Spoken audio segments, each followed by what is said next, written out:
Purihin ng Diyos, purihin ng ating Panginoon. Ang ebanghelyo ngayong araw na ito ay kilalang kilala.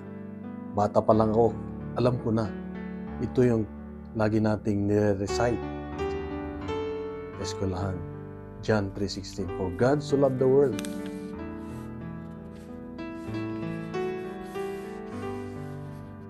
Dito ay makita natin kung gaano tayo kamahal ng Diyos. Pero pag-aralan natin kung ano ang pagmamahal na ito ng Diyos para sa ating buhay. Dito sa Ebanghelyo, makikita natin na si Jesus ay kausap niya si Nicodemo. At sinasabi niya, kailangang may taas ang anak ng tao.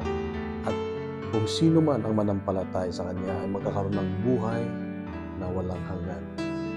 Dito ay pinapakita ng Diyos ang kanyang pagmamahal na walang kondisyon. Kahit sino, anuman ang sitwasyon natin sa buhay, kahit sino ka pa, mahal ka ng Diyos. At walang pinipili para sa lahat. Kaya nga, yung pagkamatay niya sa krus ay isang pagpapakita ng kanyang malalim na pagmamahal sa iyo at sa akin. Ang tanong, ano ang tugon mo, tugon natin sa pagmamahal ng Diyos niya? Ito ba ay nagiging gabay natin sa ating relasyon at sa ating mga gawa sa pang-araw-araw?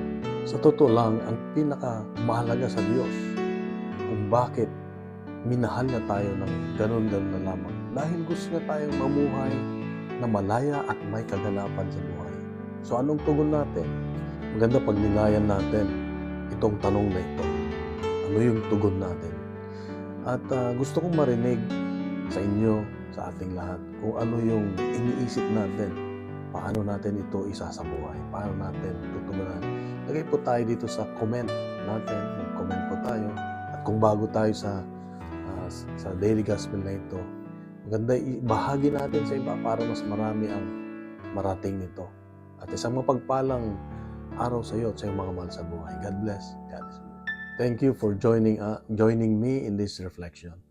Remember, God's love is always with you. Stay blessed. Stay blessed. In the Father, the Son, and the Holy Spirit.